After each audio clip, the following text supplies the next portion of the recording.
Institute for the Study of Israel and Zionism. Thank you, gentlemen, so much for being here. Let's turn first, though, to our correspondent, Michael Pluchak, who is keeping track of the situation in East Jerusalem and the West Bank. Michael, give us a sense of where you are right now and what the scene is like around you. Well, Jeff, I'm at the Damascus Gate, one of the portals leading into Jerusalem's Old City, and also a central point, a central focal and friction point, if you will, as it divides between East and West Jerusalem. When clashes do break out, when protests do happen, this is a classic place you'll see it, Jeff. And we've been here since early hours this morning. Not much has happened, even though Palestinian leaders have called for a general strike. We could see some of the shops were closed, some of them were open, and it's been quiet. But as of, I'd say maybe in the last half hour, Jeff, 45 minutes, a protest has started here. We've seen a group of women sit down right behind me, starting to chant, and then a crowd amassed around them, Jeff. It's interesting to note the songs that you would hear at such a protest. We've heard the classic ones, such as Baruch B'dam Nafdik Palestine or Al-Aqsa, with our souls, with our blood, we shall redeem you, Al-Aqsa. But a new song now is also introduced, Jeff. Here, America is the head of the snake. So a new song also introduced now in these chants, and not leaving America behind. Clearly, people here are very upset with Donald Trump's decision.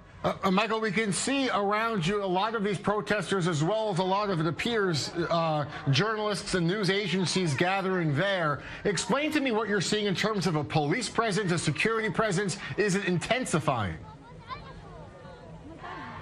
I wouldn't say it's intensifying. I'd say there's the same amount still here as we've seen this morning, although they're taking a stronger stance now. We're seeing barricades being built. If you look behind me, you'll see the crowd has amassed quite a bit, and there are a lot of journalists here, Jeff. I mean, I can't tell you. It's too much to count really at the moment, but we're talking about really TV stations from all over the world are here covering this protest, as you can see, and police are also ready and fit with riot gear.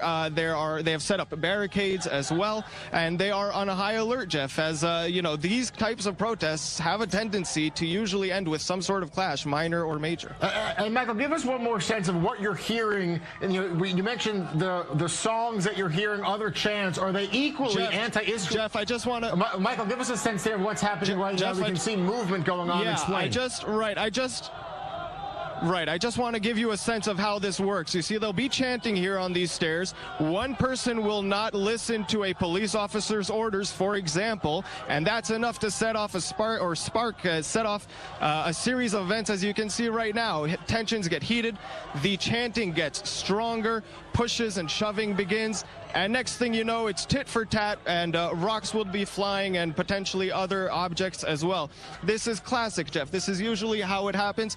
Most of the times, it becomes subtle again, it kind of quiets down, and then jumps back again, and we can expect to see this throughout the day, coming in waves. When somebody refuses to move or something to that effect, that will usually spark a clash, and those have the potential to really be ignited quite quickly. All right, Michael Pluchak standing by for us at the Damascus Gate there, and again, we could see the heavy police presence.